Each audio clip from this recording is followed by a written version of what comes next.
Islamic calligraphy for me is about the pursuit of an impossible perfection.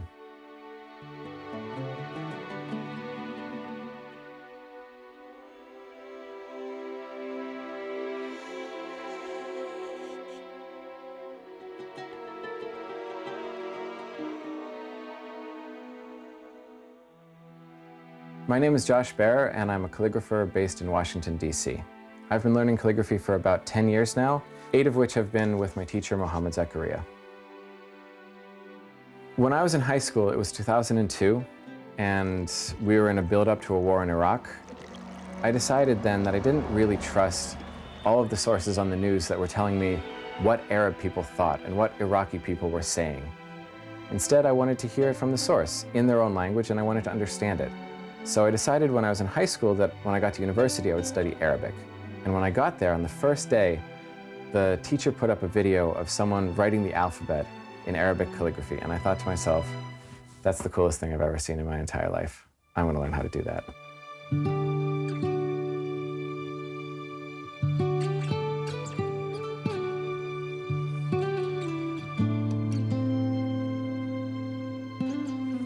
I came to calligraphy from a couple of different directions. I was a graffiti artist when I was in high school, and for me, graffiti was all about the harmony and the flow and the balance all come together to create something, a piece that is kind of greater than the sum of its parts. And when I encountered calligraphy, I realized that it was all the same concepts at play. When you're creating a piece of calligraphy, you're going for something with harmony and with balance and with a flow of letters. There's hand motions that calligraphers have to practice hundreds and hundreds, thousands of times until the hand styles become as natural as breathing.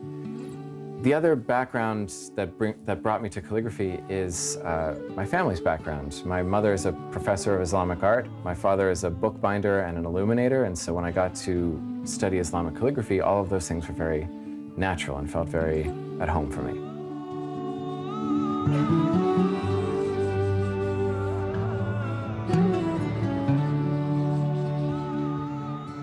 When you're creating a piece of calligraphy, you should have an idea in your mind, a kind of aesthetic or a color palette or a general theme that's going to run through not just this piece, but your work in general. It should be recognizable as your own.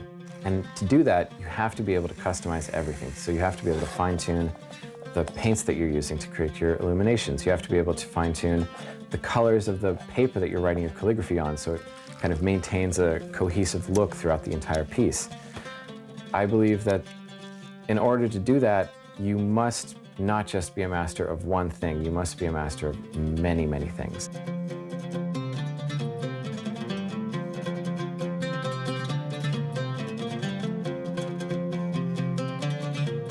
Once your teacher feels that you have attained a certain level of mastery, they'll give you what's called ijaza. Now obviously ijaza means permission in Arabic. In this case it means permission to teach in the way that you were taught. What the ijaza actually looks like is one bold line of sulus, then a couple of lines of nasikh, then another line of sulus, and that's it, that's done. Mine is 7 of those connected in a book. Usually it's just the one piece, but my teacher is, he wanted me to show him that not only could I do the calligraphy, but I was also asked to do the paper, the borders, the illuminations, the gold work, the binding, the leather embossing. The entire package has to be completed by me and no one else.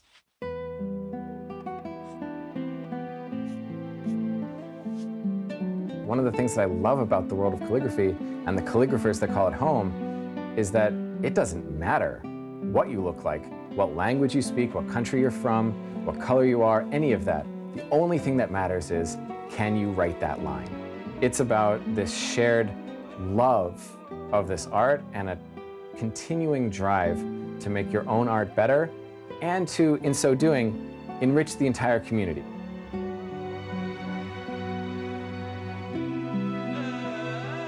One thing that I think about a lot when navigating the world of calligraphy is be in the world as though you are a stranger. Kun fi ad-dunya ka'innuka qareeb. And for me that means approach things with both humility and curiosity.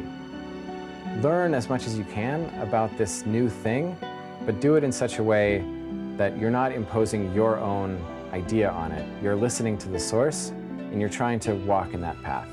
And if you're writing text that we believe is holy or divine in origin, then we must seek to produce something that rivals in beauty that divinity and that holiness.